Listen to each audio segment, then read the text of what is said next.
나는 서지원 씨한테 뭐해요? 만우 씨 괜찮아요. 실수였어요.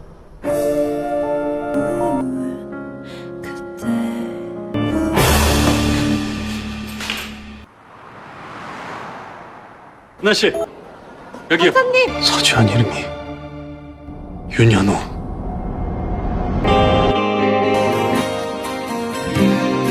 Kali ini Minat akan membahas drama Korea yang berjudul My Sweet Monster.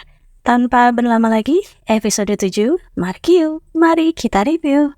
구독과 좋아요 눌러주세요. Dan begitu pintu dibuka, bak seorang superhero, Ji-hoon menggendong Eun-ha yang sudah tak sadarkan diri. Semua orang pun melongo menutup mulutnya. Sedangkan jaksa Hyun-woo terlihat gusar karena Eun-ha terasa menyembunyikan sesuatu darinya tentang Ji-hoon. Eun-ha pun segera dibawa ke rumah sakit. Dan sambil menunggu Siwon dengan niat, Ji-hoon membuat daftar barang yang kira-kira dibutuhkan Eun-ha selama berada di rumah sakit. Meminta bantuan Ko Mi-ho.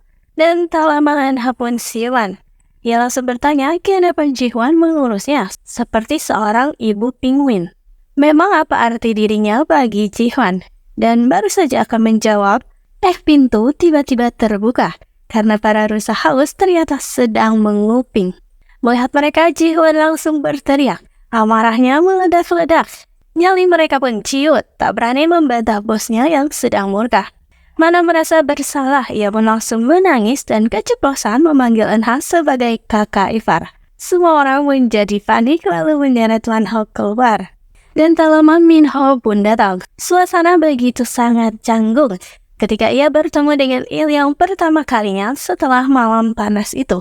Dan tiba-tiba Il-young mengatakan jika malam itu adalah sebuah kesalahan. Eun-ha begitu terharu ketika tahu apa yang sudah dilakukan Ji-hoon untuknya. Dan Mi-ho pun memberitahu jika jaksa Hyun-woo akan segera datang menjenguk. Mendengar hal itu, Eun-ha panik karena Ji-hoon akan segera kembali. Pokoknya keduanya tak boleh bertemu. Dan begitu melihat Hyun-woo, Eun-ha langsung menyeretnya menjauhi ruangan. Dan akhirnya bermain bersama anak-anak yang ada di rumah sakit. Hyun-woo berpamitan dan saat masuk ruangan, Eun-ha tertegun dan menatap dalam-dalam Ji-hoon yang sedang tertidur lelap sambil duduk itu. Dan begitu Ji-hoon terbangun, Eun-ha memaksanya untuk diinfus juga. Eun-ha penasaran bertanya, bagaimana kehidupan Ji-hoon ketika kecil dahulu. Ji-hoon pun akhirnya mau terbuka sedikit. Ia berkata jika memang tak mudah untuk terbuka pada siapapun karena sering berpindah-pindah rumah. Namun ada seseorang yang membuatnya berubah. Tapi mereka harus berpisah dan kini tak saling berkomunikasi lagi. Sedangkan Mi-ho kelakuannya ada-ada saja. Dia tertidur dengan gaya bebas di rumah sakit. Akhirnya menjadi kram otot. Dan Mi-ho tambah sakit karena tiba-tiba Il-young datang memijat pundaknya. Dan karena Eun-ha sudah diperbolehkan pulang, ia pun memaksa Mi-ho untuk diantarkan pulang oleh Il-young. Namun sesampainya di rumah, Il-young malah bertemu dengan ayah tentaranya Mi-ho.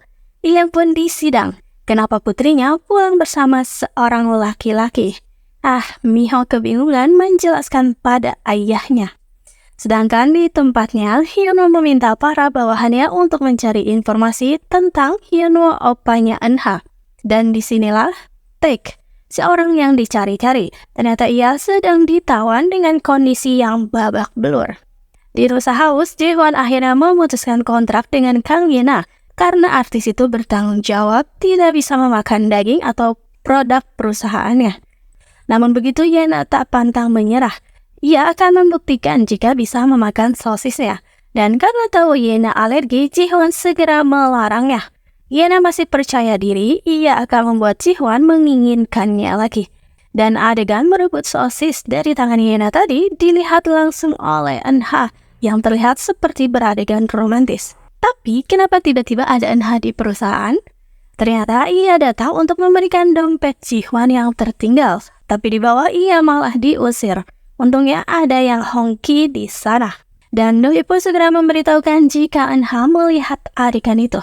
Ji-hoon seketika lemas. Sedangkan di rumah, para rusa haus menjadi heboh sendiri mengacaukan sesi belajar mereka. Karena Ji-hoon tak pulang semalam dan malah bersama dengan Eun-ha. Pikiran mereka pun melayang ke sana kemari. Dan pertanyaan tentang siapa informannya Hyunwoo akhirnya terjawab.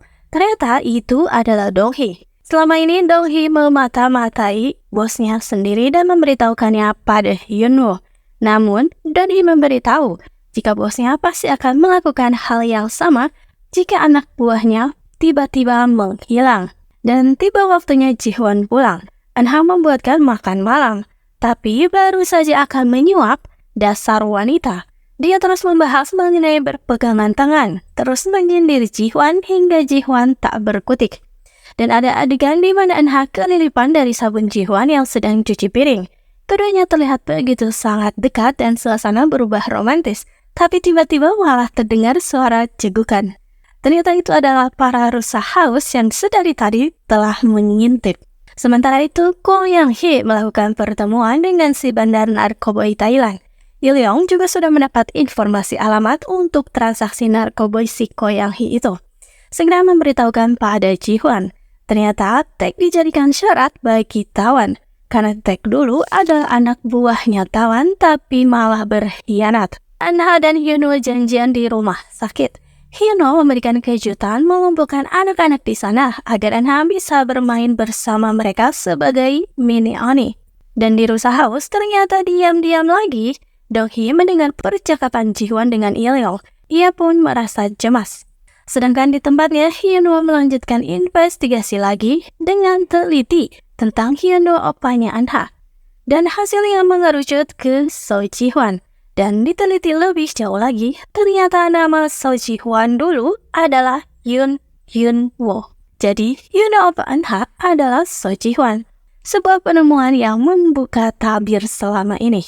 Sementara itu, Eun-ha pulang dan sudah mendapati sebuah galian di halaman. Ternyata selama ini Eun-ha terus menggali untuk mencari benda yang dikuburnya bersama dengan Hyunwoo dulu. Dan tiba-tiba, kini Ji-hwan sedang menenteng barang itu. Eun-ha pun terkejut.